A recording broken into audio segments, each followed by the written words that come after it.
tantas cosas que he visto, ¿verdad? Tantas maravillas. No ha sido en vano el servir al Señor, sino todo ha sido de una bendición para mí. Vamos a comenzar hoy, ¿verdad? Los temas le llamamos así, ¿verdad? Porque, mire, el participar de la cena del Señor no es cualesquier cosa. Nosotros a veces tomamos muy a la ligera esto porque no entendemos, no entendemos lo que realmente es la cena del Señor. A veces el diablo, ¿verdad?, es tan astuto que nos quiere opacar, nos quiere. Siempre que vamos a participar de la cena del Señor vienen a nuestra vida muchos problemas, muchas cuestiones, ¿verdad?, de parte del diablo, pero no le hacemos caso. Y tenemos un programa en la iglesia de participar cada año del partimiento del pan. Yo quisiera que usted entendiera esto, por favor, que es precisamente, ¿verdad?, la cena del Señor o el partimiento del pan.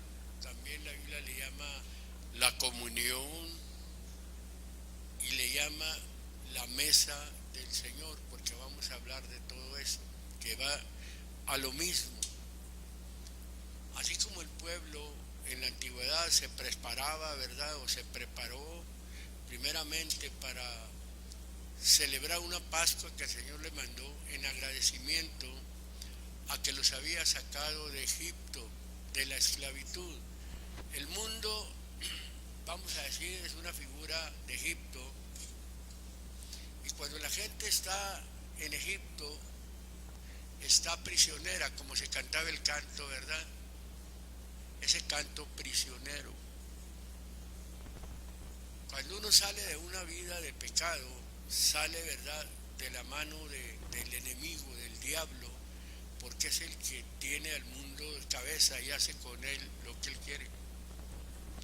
Entonces aquellos hombres fueron librados, ¿verdad?, por el Señor, y les mandó celebrar una Pascua que ellos lo hacían, ¿verdad?, como un rito, anualmente lo hacían. Nosotros también somos pueblo de Dios, pero ahora somos el Israel de Dios. Aquel era el Israel, ¿verdad?, físicamente hablando, pero ahora nosotros somos el Israel de Dios. Y aquellos tuvieron una conciencia, ¿verdad?, de que los había librado, ¿verdad?, de una esclavitud literal, pero ahora nosotros hemos sido librados de una esclavitud que es el pecado. Las rejas y candados que nos guardan, dice, hermosos mandamientos del Señor. Quizás si alguien, ¿verdad?, tuvo la experiencia de estar tras las rejas, ¿verdad?, ya tuvo esa experiencia y no quiere volver a estar tras las rejas. Así nosotros, ya estuvimos muchos de nosotros en las rejas, aprisionados del pecado, y no queremos volver allá, porque hemos experimentado, hemos conocido al Dios vivo, ¿verdad?, el que nos ha sacado adelante y nos ha bendecido, como decía Socorrito, ¿verdad? Han pasado los años en ella, ¿verdad?, y Dios ha hecho una obra, y ahí quieren permanecer. Y así, ¿cuántos queremos permanecer? Nada más que queremos permanecer, ¿verdad?, con conciencia de que estamos haciendo algo, de que la vida en el Señor no es en vano para nosotros, de que nosotros estamos dispuestos a servirle. Y yo quería hablar un poquito, primeramente, de la Eucaristía. ¿Cuántos aquí fueron romanos o católicos romanos? A ver, levanten su mano. No muchos. Y muchos ni romanos, ni cristianos, ni nada éramos. Estábamos perdidos. Pues no tanto como los otros, porque no estábamos bajo la idolatría, ¿verdad? Ese es el peor pecado que puede haber, cambiar a Dios por una imagen. Y la Eucaristía es una palabra que viene, ¿verdad?, del griego, también Eucaristía, nada más que nosotros le podemos poner Eucaristía con C. Y la palabra griega lleva un H, lleva una K, pero se pronuncia de la misma manera y significa acción de gracias. Y es lo que la iglesia, ¿verdad?, romana, y pongo entre comillas iglesia, porque se hace llamar iglesia, la iglesia romana pone como el séptimo sacramento. ¿Qué viene siendo un sacramento? Es el acto religioso que tiene por objeto la santificación de una persona. Bueno, ellos lo hacen así y creen que eso los va a santificar. La iglesia romana tiene 7 sacramentos. Aquí lo que yo sacaba del informe es que este es el séptimo sacramento, pero en el orden que ellos lo ponen primeramente como un sacramento el bautismo, y luego ponen la confirmación o luego la aprobación, luego ponen la penitencia, el acto voluntario, ¿verdad?, de la mortificación. Usted ve que a veces en películas o en revistas usted ve como los monjes se autoflageaban.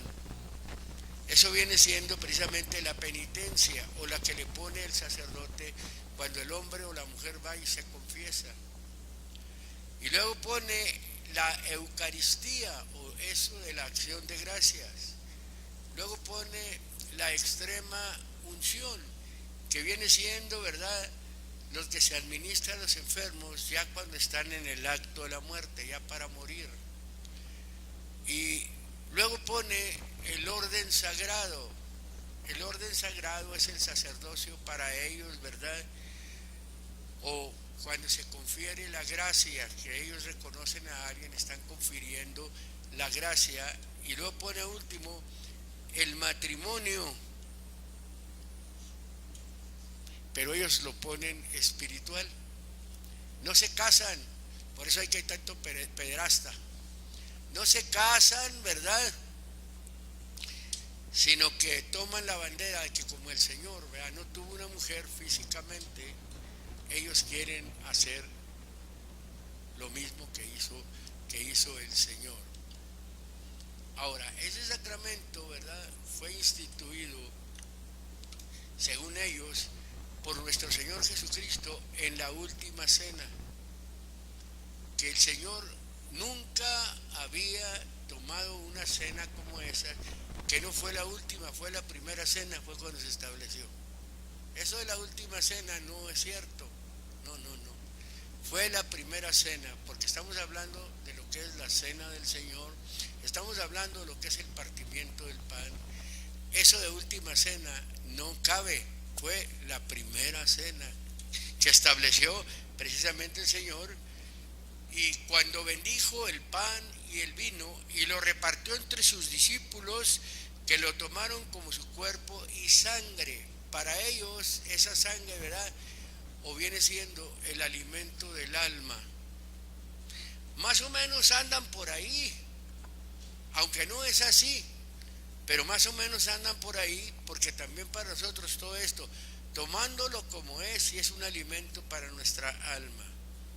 Para nosotros lo que ellos llaman Eucaristía, que viene siendo la toma de la galletita que le dan cuando los pasan para adelante, y pásenle, le dan la galletita, pero creo que nunca le dan el vino, ¿verdad? ¿O sí les dan el vino? Se lo toman ellos.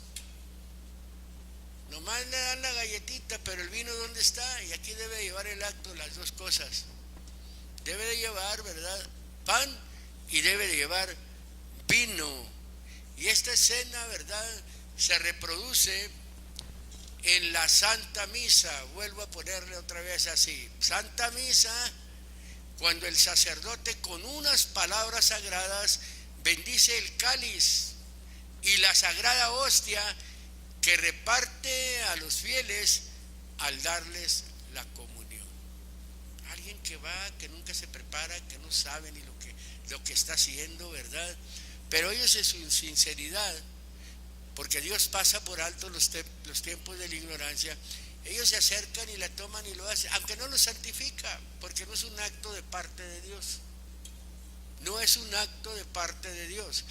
Vamos a ver esto, ¿verdad? Nosotros como este acto de parte de Dios. ¿Qué es lo que hizo el Señor, verdad? ¿Qué beneficio? Ya con el proceso, ¿verdad? De tocar estos puntos. ¿Qué es lo que hizo el Señor? Porque los quiero probar a que se la tome. Si su corazón se llega a limpiar, si usted se prepara, por favor, porque hay gente que hablamos de la cena o proponemos o motivamos y se viene así como está viviendo al momento. No hay una conciencia para que pueda haber, ¿verdad?, ese alimento del alma. Y quiero decirle que es el mejor de los actos, ¿verdad?, el mejor de los cultos que se puede rendir al Señor, llegar precisamente al momento de participar de la cena. Ahora, quiero mencionarle algo para entenderlo. Vamos a comenzar ahí en el libro de San Mateo, en el capítulo número 26. Quizás usted ya se lo sepa hasta de memoria, pero yo le digo, entiéndalo por favor. No lo tenga nada más aquí en la mente. Lléveselo al corazón, sabiendo que ese acto lo va a limpiar, lo va a purificar en el momento que usted lo practica con todo su corazón, con toda su alma, esperando que el Señor obre en su vida. Crea a lo que dice la palabra de Dios. Dice el capítulo 26, verso número 27. Dice así: y el primer día de la fiesta de los panes sin levadura. Los panes sin levadura son los panes ácimos, que es lo mismo. Vinieron los discípulos a Jesús diciendo: ¿dónde quieres que aderecemos para ti? ¿Para comer qué? Para comer la Pascua. De hecho, ellos llevaban la mentalidad, ¿verdad? Porque todavía no existía ese acto, todavía el Señor, ¿verdad?, no los metía bajo un pacto. No. Les está diciendo, ¿verdad?, que vayan y preparen, y ellos se van y preparan, ¿para qué? Para comer la Pascua. Ya sabemos que la Pascua, ¿verdad?, era un cordero, ¿verdad?, de 1 año, sin mancha, y tenían que tomarlo ellos, sacrificarlo y esa sangre untarla en el dintel de las casas donde ellos vivían, ¿verdad?, y que viene siendo, que después lo iremos a hablar, todo lo que es un tipo y figura del Señor Jesucristo. Y sigue diciendo: y él dijo: vayan a la ciudad a cierto hombre y díganle, el maestro dice, mi tiempo está cerca, en tu casa haré, ¿qué? Otra vez, la Pascua con mis discípulos. Hasta ahí, para los discípulos la mentalidad era que iban a comer la Pascua juntamente con el Señor. Y los manda a una parte, no sé, la Biblia no dice si el Señor trató con este hombre por medio de una visión o ya lo había consultado o algo, pero ya sabía el hombre de la casa, ¿verdad?, que iban a ir aquellos hombres a disponer todo para la Pascua, para que el Señor la comiera con sus discípulos. Sigue diciendo: y los discípulos hicieron como Jesús le mandó y aderezaron la Pascua. Y como fue la tarde del día, se sentó a la mesa con los 12. La tarde del día, ¿verdad?, es como el calendario judío, no es como el de nosotros. El calendario nuestro, ¿verdad?, el día comienza hasta que amanece, ¿verdad?, hasta el día. Pero ellos, el calendario de ellos, el día comienza con la tarde. Y en la tarde, ¿verdad?, dice que ellos, ¿verdad?, se sentaron junto con el Señor. Y comiendo ellos, ¿qué estaban comiendo? la Pascua. Quiero que ponga atención en lo que estamos leyendo. Y comiendo ellos dijo: de cierto os digo que uno de ustedes me ha de entregar. Oiga, qué triste y qué tonto este hombre, ¿verdad? Habiendo andado, ¿verdad?, algún tiempo con el Señor, viendo los milagros, sabiendo, ¿verdad?, que el Señor, ¿verdad?, o quizás no entendió como debía entender, ¿verdad?, que era el Señor presente ahí con ellos, ¿verdad? Y este tonto, que viene siendo el mencionado Judas, se le ocurrió entregarlo por 30 miserables monedas de plata. Ahora sigue diciendo: de cierto os digo que uno de ustedes me ha de entregar. Y entristecidos ellos en gran manera, comenzó cada uno de ellos a decirle: soy yo, Señor. 11 de ellos, ¿verdad?, en su sencillez, en su limpieza, ¿verdad?, no sintiendo, ni siquiera pensando entregar un día al Señor, entendiendo que era el Señor, ¿verdad?, preguntaron: soy yo. Eso no nos exentaba de que si en ese momento no había venido a su mente, podía el diablo hacer un trabajo un poco más adelante. Y ellos lo sabían y preguntaron cada uno de ellos: soy yo, Señor. Sigue diciendo el texto: entonces él respondiendo dijo: el que mete la mano conmigo en el plato, ese me ha de entregar. Verso número 24, ahí habla de la sentencia y dice: a la verdad, el Hijo del Hombre va como está escrito de él, mas hay, fíjese, un ay de dolor, un ay, ¿verdad? No es un ay de dolor físico, es un ay fuerte, ¿verdad?, que dice: de aquel hombre por quien el Hijo del Hombre es entregado. Bueno le fuera al tal hombre no haber nacido. Oiga, qué mejor que no hubiera nacido, lo que dijo Job, ¿verdad? ¿Por qué no me mataste en el vientre de mi madre? ¿Por qué vine a conocer este mundo? Cuando el hombre aún muere en el vientre de la madre, cuando el hombre no llega a nacer, queda en el seno del Señor. Y a Judas le hubiera sido no haber nacido, mejor ni hubiera nacido, para entregar al mismo Dios. Sigue diciendo: entonces respondiendo Judas, que le entregaba, ahí sale, ¿verdad?, dijo: soy yo, maestro. Dícele: tú lo has dicho. Tú solo, tú lo has dicho.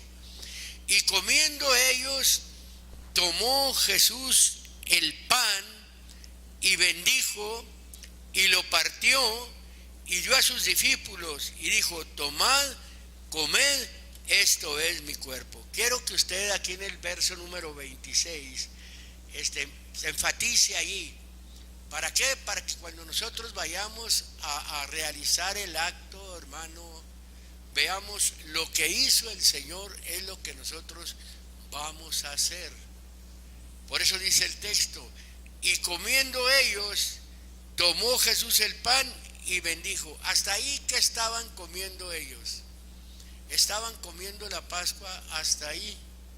Entonces ya toma el Señor el pan, lo bendice y lo parte y dio a sus discípulos y dijo: tomad, comed, esto es mi cuerpo, hablando ya figurativamente de ese pan, lo que estaba representando. El pan literalmente no es el cuerpo de Cristo. El Señor lo toma como una representación de su cuerpo, que en el acto, respetándolo y llevándolo a cabo como el Señor dice, ¿verdad? El Señor también nos respeta el acto porque estamos en la obediencia, obedeciendo a lo que el Señor está diciendo. Por eso dice aquí el texto: y dijo: tomad, comed, esto es mi cuerpo. Y lo dice en el 27: y tomando el vaso y hechas gracias, ¿qué dice enseguida? Les dio diciendo: bebed de él todos, de un solo vaso, aunque eran 12, ¿verdad? usaron un solo vaso y de ese vaso iban a beber todos. ¿De qué? De ese vaso de vino.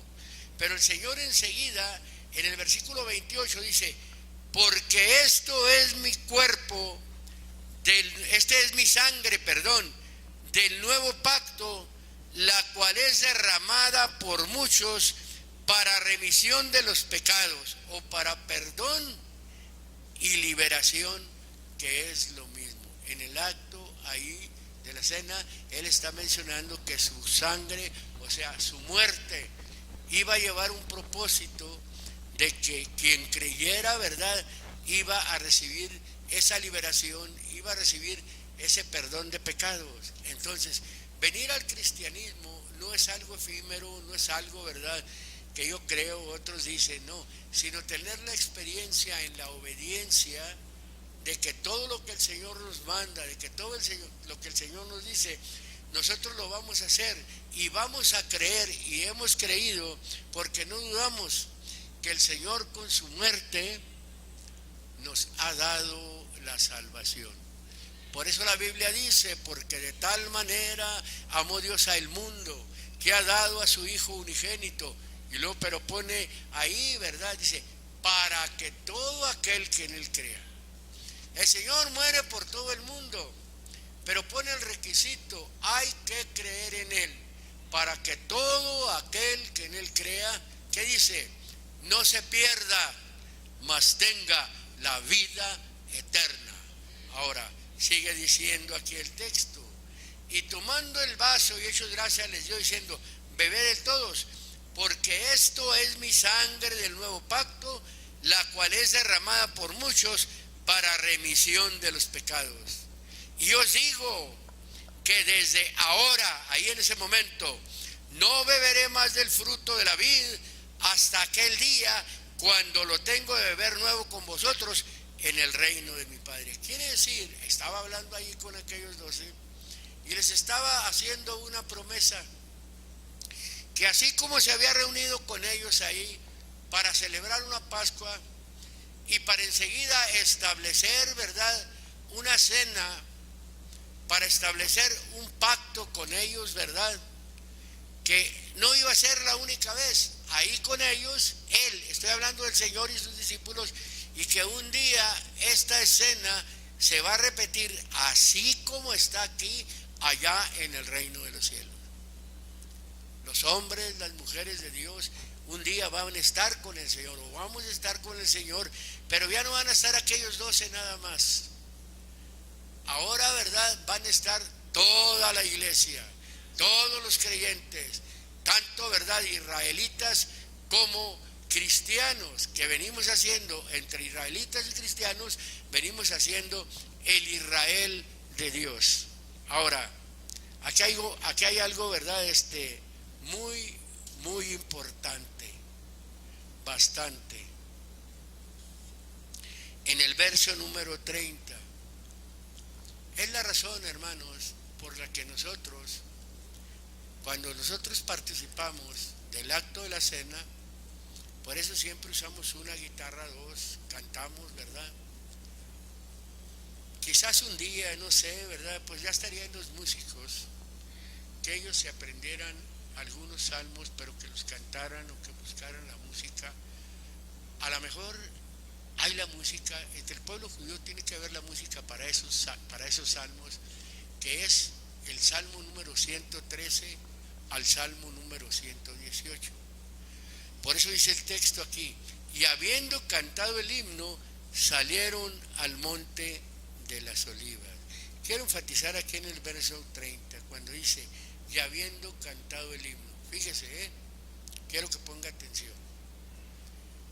Este pasaje, yo escribía esto ahí, concluye diciendo que cuando Jesús y los discípulos cantaron el himno, salieron hacia el monte de los olivos, como lo estamos leyendo, una parte esencial del ritual de la Pascua, fíjese lo que era el canto del Hallel.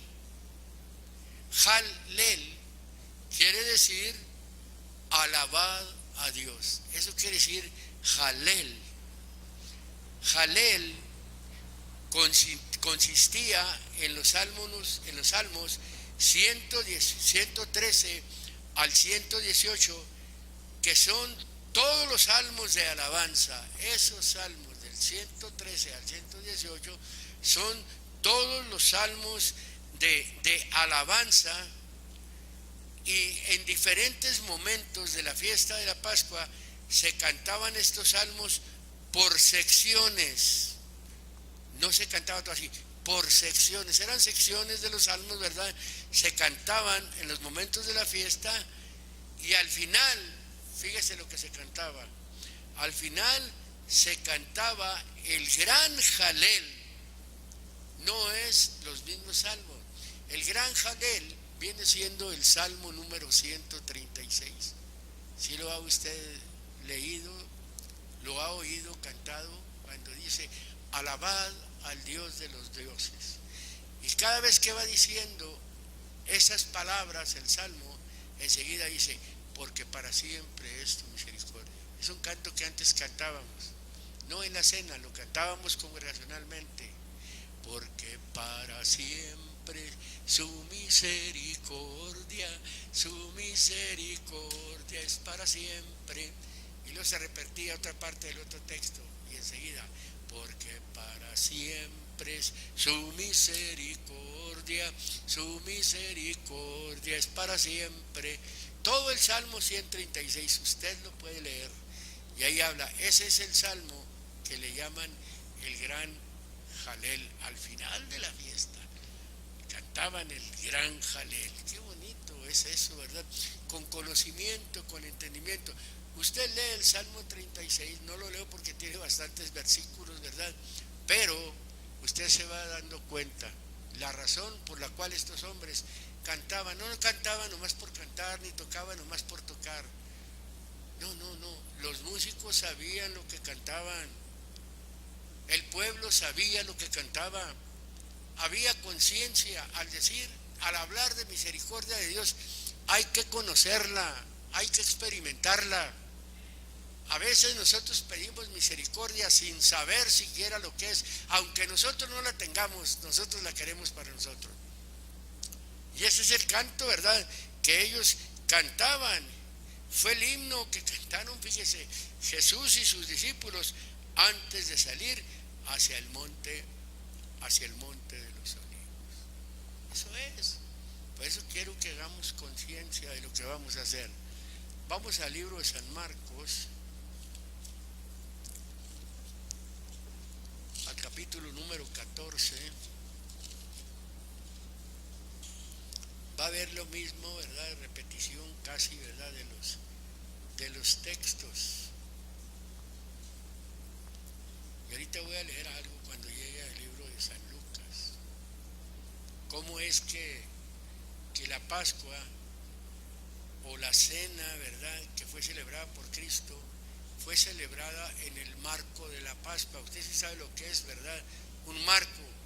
Es por eso que primero el Señor celebra la Pascua con sus discípulos y luego establece la cena. Dentro del marco, ¿qué es el marco? Usted puede ver un marco, ¿verdad? No está por ahí uno a la mano. Un marco, ¿verdad? Y dentro de ese marco, o dentro de ese círculo, ahí es donde el Señor establece la cena del Señor. Ahora, capítulo 14, verso número 12. Voy a tratar de avanzarle un poquito. Voy a leer casi lo mismo. Dice el verso número 12. Y el primer día de los panes sin levadura, cuando sacrificaban la Pascua, sus discípulos le dicen: ¿dónde quieres que vayamos a disponer para que comamos la Pascua? Y envía 2 de sus discípulos, que ahorita vamos a ver quiénes eran, y les dice: vayan a la ciudad, se encontrará un hombre que lleva un cántaro de agua, síganle. Oiga, qué raro eso. Fíjense que en ese tiempo el agua únicamente la acarreaban las mujeres. Únicamente las mujeres acarreaban el agua. Pero para que no le erraran, el Señor permitió que un hombre llevara un cántaro con agua. Porque únicamente las mujeres acarreaban el agua en esos tiempos.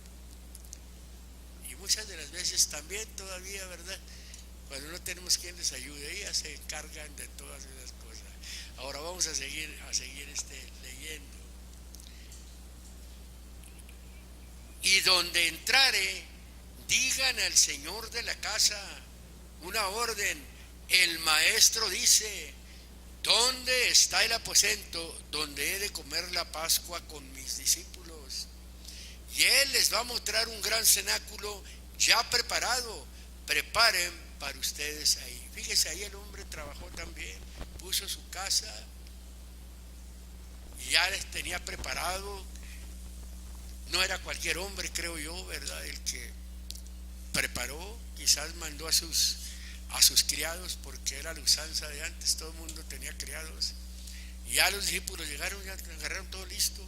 Ya nada más ellos llegaron, y por ser los discípulos del Señor, por ser hombres limpios, por eso yo menciono, ¿verdad?, cuando alguien hace el vino, cuando alguien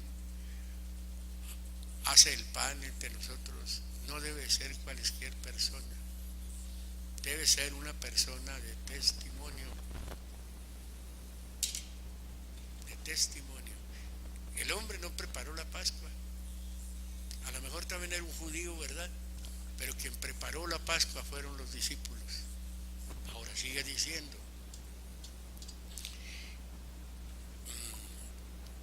Verso 16. Y fueron sus discípulos y vinieron a la ciudad y hallaron como les había dicho y prepararon la Pascua. Y llegada la tarde del día fue con los 12.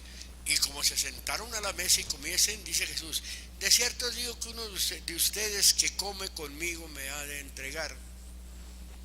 Entonces ellos comenzaron a entristecer y a decirle cada uno por sí: ¿seré yo, Señor? El otro: ¿seré yo, Señor? Y él respondiendo les dijo: es uno de los 12 que moja conmigo en el plato. A la verdad el Hijo del Hombre va como está escrito de él, mas hay de aquel hombre por quien el Hijo del Hombre es entregado. Bueno le fuere a aquel hombre si nunca hubiera nacido. Y estando ellos comiendo, tomó Jesús pan y bendiciendo partió y les dio y dijo: tomad, esto es mi cuerpo. Y tomando el vaso, habiendo hecho gracia, les dio y bebieron de él todos. Y les dice: esto es mi sangre del nuevo pacto, que por muchos es derramada. Hay que entender esto, que esa Eucaristía que se da, ¿verdad?, entre la religiosidad, ¿verdad?, no es para que hagan un pacto. Ellos lo dicen que es únicamente para comunión, pero fue un pacto, el pacto que nosotros hemos hecho y el pacto que volvemos a renovar. El pacto ya está hecho. Cuando nosotros nos bautizamos, nuestros pecados fueron perdonados en el nombre de Jesucristo, por supuesto, porque no hay otro nombre bajo este cielo dado a los hombres en el cual podamos ser salvos. Pero eso, ¿verdad?, nos limpió, nos perdonó, pero mientras estamos en esta vida, diariamente tenemos que estar luchando para guardarnos, para limpiarnos, aunque no nos guardamos como debemos de hacerlo. Pero esto tampoco quiere decir, ¿verdad?, de que no seamos aptos para participar de la cena. Lo que quiere decir es que nosotros empecemos a hacer conciencia desde el día de hoy. Nosotros la cena vamos a participar de ella, así como congregación, como hemos entendido, el 12 de abril. De aquí al 12 de abril tenemos un mes con 10 días para nosotros pensar. Por eso provocamos al ayuno, provocamos a la oración, provocamos, ¿verdad?, a un acercamiento más acelerado, vaya, que el que tenemos acostumbrado. Para el día que llegamos, ¿verdad?, no limpios. Nos quitamos todo, porque la limpieza viene ahí en el acto. Pero ya traemos en mente que nos hemos despojado de muchas cosas, que vamos preparados para llegar el momento ahí y que el Señor nos perdone todos nuestros pecados involuntarios. Para eso es. La cena del Señor no es cualquier cosa y debe de ser apto, debe de ser digno, debe de prepararse. Pero también eso no quiere decir que si usted no está preparado, no. Por eso el Señor le da la oportunidad de que usted se prepare, ¿verdad? Y trate con el Señor para cuando usted llegue a ese momento, ¿verdad? Aquí estoy, Señor. Participa del pan, ¿verdad? Y como lo vamos a ver más adelante en el libro de la Primera de Corintios, capítulo 23, que ahí está más claro cómo es que ahí, ¿verdad? Habla y dice: porque todas las veces que comiereis este pan y bebiereis esta copa, la muerte del Señor anunciáis hasta que venga. Quiere decir que mientras está participando del pan, del vino del Señor, de ese pacto, renovando los votos, se está vigente ante el Señor. Quiere decir, bueno, yo mencionaba al principio de los años que tengo en el servicio del Señor, pero eso a mí me ha estado motivando, me ha tenido a guardarme, ¿verdad? Cometo muchas faltas, muchos errores, pero no voy como voy al matadero, al adulterio, a poner mis ojos en una mujer, a robar, a hacer algo. No, Señor, no. Ni bajita la mano, ni disfrazada la mano. No. Con una conciencia de que no debo de fallar al Señor. No debo de fallar al Señor. Y eso nos ha guardado. Por eso mucha gente no se guarda, porque no le da mucha importancia a estas cosas. No entiende esto, que ahí, quiero decirle, ahí es una oportunidad más que Dios le da para que siga usted, ¿verdad?, con vida para la venida del Señor. Ahora, sigue diciendo: de cierto os digo, 25, que no beberé más del fruto de la vid hasta aquel día, cuando lo beberé nuevo en el reino de Dios. Y luego ya vuelve a mencionar que volvieron a cantar el himno. Hay promesa de volver a beberlo. Los que hemos bebido con el Señor, aquellos 12 hombres que estuvieron practicando, ¿verdad?, eso, ellos un día van a estar con el Señor. Ahorita lo vamos a ver más adelante, ¿eh? Libro de San Lucas, capítulo número 22. Esto es nada más, ¿verdad?, una introducción. La levadura es un sinónimo de corrupción. Ahorita voy a mencionar algo. Nosotros como hijos de Dios tenemos que buscar, como lo hacían los judíos. Ellos buscaban en sus casas, en rincones, a ver si no había levadura, para quitarla, porque era una corrupción. Así nosotros también tenemos que buscar. Por eso el texto dice: examinaos a vosotros mismos, dando a entender, voy a buscar la levadura, voy a encontrarla y la voy a quitar. Lo que me corrompe, lo que me está haciendo daño, tengo que quitarlo. ¿Para qué? Para ir a presentarme al Señor ya sin la levadura. ¿Sí me alcanza a entender? La corrupción, lo que corrompe su vida, quítelo. No está condenado, quítelo y vaya ante los ojos del Señor. Ahora, capítulo 22, voy a leer desde el versículo 14, lo demás, ¿verdad? Sí, voy a irme al versículo 14, ahí por favor.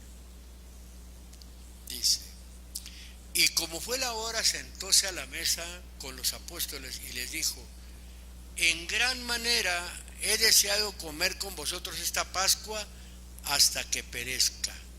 Hablando del Cordero Pascual, él llevaba ese pensar, comer la Pascua como un judío, con sus discípulos que también eran judíos.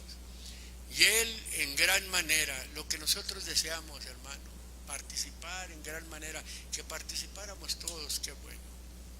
Y luego dice, porque os digo que no comeré más de ella. ¿De qué está hablando, hermano? Está hablando de la Pascua. No comeré más de ella hasta que se cumpla en el reino de Dios. Aunque ya la Pascua ahí quedó como un rito, eso no quiere decir que un día se va a participar allá en el cielo, en el reino de Dios, como una sola cosa. Tanto Pascua como partimiento del pan, ¿verdad? Va a ser la misma cosa. Eso está a no entender. La Biblia es muy clara porque está hablando de la Pascua. No comeré más de ella. Está hablando de la Pascua, dice. Antes que padezca, porque os digo que no comeré más de ella hasta que la cumpla. Y dice, y tomando el vaso, dado gracias, dijo, tomad esto y partidlo entre vosotros, porque os digo que no beberé más del fruto de la vid hasta que el reino de Dios venga. Fíjese, hasta ahí todavía está participando de eso de la Pascua. Dice el 19, y tomando el pan, ya que ella habla cuando establece la cena, por eso dice, y tomando el pan, dando gracias, partió y les dio diciendo, esto es mi cuerpo que por ustedes es dado o está siendo dado. Hagan esto en memoria de mí. Aquí establece ya la cena después de haber comido la Pascua. Enseguida dice, asimismo también el vaso después que hubo cenado, ¿se fija? Diciendo, este vaso es el nuevo pacto en mi sangre que por ustedes se derrama o es derramada. Con todo eso aquí la mano del que me entrega conmigo en la mesa. A la verdad el Hijo del Hombre va como está determinado. Pero hay de aquel hombre por el cual es entregado. Ellos entonces comenzaron a preguntar en sí, ¿cuál de ellos sería el que había de hacer esto? Y hubo entre ellos una contienda, ¿quién de ellos parecía ser el mayor? Entonces él les dijo, los reyes de las gentes se señorean de ellas, los que sobre ellas tienen potestad son llamados bienhechores. Mas ustedes no es así, antes el que es mayor entre ustedes sea como el más mozo o como el menor. El que sirve es príncipe, y el que es príncipe como el que sirve. O sea, al que es príncipe se está refiriendo al que dirige, al dirigente se está refiriendo ahí. Y luego dice, pero vosotros sois los que habéis permanecido conmigo en mis tentaciones. Yo pues, fíjese a lo que dice el 29, ponga atención, os ordeno un reino como mi Padre me lo ordenó a mí, para que comáis, ¿qué dice ahí? Y bebáis en mi mesa, ¿dónde? En mi reino, y os sentéis sobre tronos juzgando a los hijos de Israel. Y ya empieza a tratar ahí con Pedro cuando Satanás se lo pide para darle una zarandeada. Un reino, allá en el reino, ¿verdad? Un día se va a estar allá con el Señor. Van a participar o vamos a participar de una cena, de una Pascua que viene cayendo en lo mismo. Vamos a estar participando con el Señor. Qué glorioso es eso, hermano. Que un día nosotros vayamos a participar. Ya le seguiremos un poquito más adelante, ¿verdad? Bueno, poquito tiempo hay. Quiero hablar en el libro de los Hechos, capítulo 2. Cómo la iglesia siguió practicando esto hasta que lleguemos, ¿verdad?, a darle más luz. ¿Por qué lo practicaban? ¿Y por qué lo practican? ¿Y por qué lo practicamos? Verso número 40.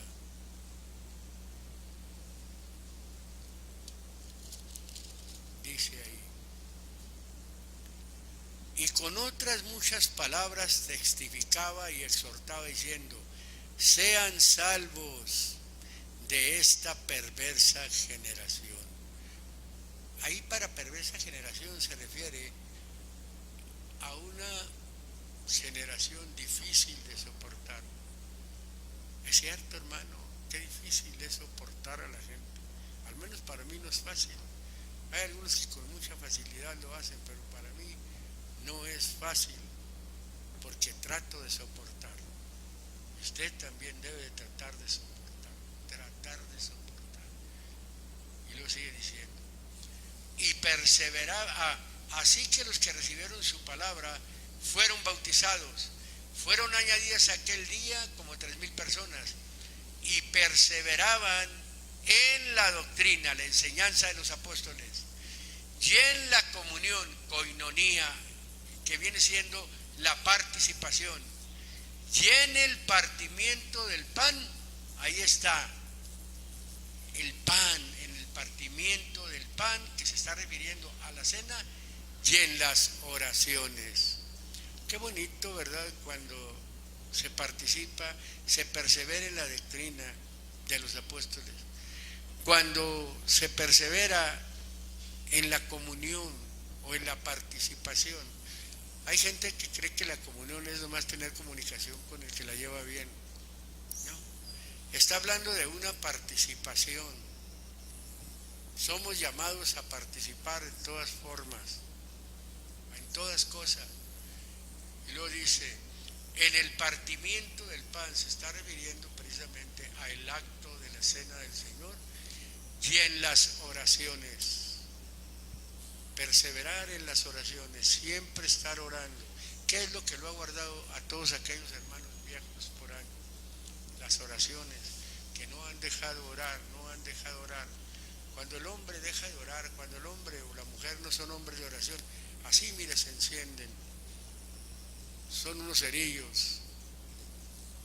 Pero cuando el hombre ora, hay conciencia de que trata seguidamente con el Señor.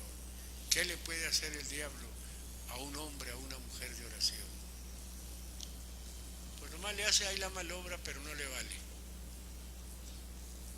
Ahora, 1 Corintios, capítulo 10.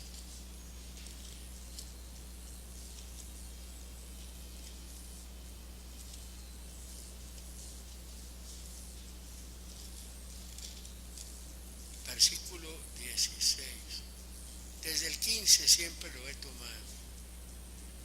Mira, hermano, nosotros somos hombres y mujeres que somos estimados como sabios. No decimos ser sabios, no. Cuando el Señor trata o le habla a alguien, le habla como a un sabio. ¿Qué de entender?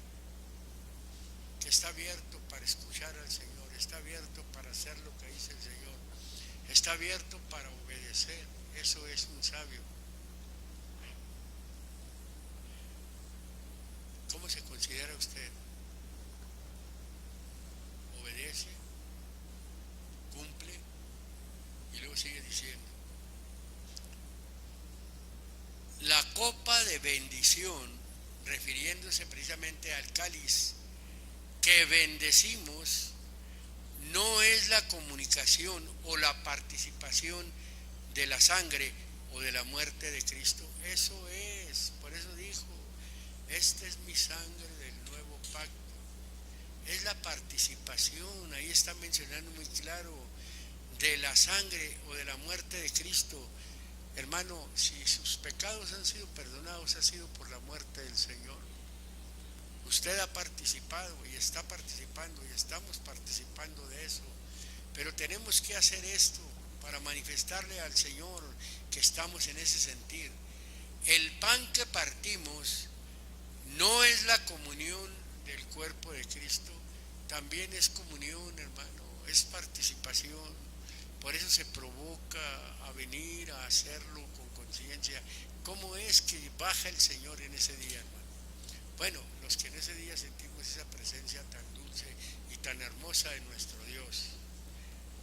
Porque un pan, es que muchos somos un cuerpo, pues todos participamos de aquel un pan. Fíjese, quería yo tomar este punto aquí. ¿Qué pues digo? ¿Que el ídolo es algo o que sea algo lo que es sacrificado a los ídolos. Y luego dice, antes digo que los gentiles, que es la gente que no conoce a Dios, sacrifican a los demonios, los sacrifican y no a Dios. Y no querrá que vosotros fueseis participantes con los demonios. No podéis beber la copa del Señor. Alguien que está participando por años de la cena del Señor, de la copa del Señor y de la mesa, ¿qué dice ahí? De los demonios. Aquí habla de dos mesas. Nosotros somos hombres que hemos venido a nuestras fiestas, nuestras reuniones, es con limpieza porque participamos como ahora que vamos a reunirnos, eso es participar de la mesa del Señor. Y hemos participado por años. Pero a veces nos olvida que participamos y nos vamos a las fiestas paganas. Algunos, yo tengo conocimiento de gente, ¿verdad?, que anda en las fiestas paganas y allá los familiares hacen fiestas y ellos allá van y se meten. ¿Cierto o no es cierto? Se meten a participar allá. No, hermano, nosotros ya estamos participando de una mesa muy especial. No podemos participar de la mesa de los demonios o vamos a provocar a hacerlo al Señor. Somos más fuertes que Él. Y luego ya menciona, ya habla de un libre albedrío, dice, todo me es lícito, mas no todo me conviene. Dice ahí enseguida, todo me es lícito, mas no todo edifica. Qué bonito es esto, hermano. Ya seguiremos, ¿verdad?, hablando un poquito más adelante, porque este tema es muy largo. ¿Para qué? Para que nosotros lo podamos entender y con conciencia vengamos a tomárnosla, no con ligereza, no con una ligereza. Pero eso no quiere decir que porque en este momento somos ligeros, de aquí a un mes lo vamos a seguir siendo. No, este es para que sea, o es una provocación, para que hagamos un esfuerzo. No vamos a llegar con una perfección, no, pero Dios conoce que estamos haciendo un esfuerzo. Y ahí es donde el Señor nos limpia, borrón y cuenta nueva.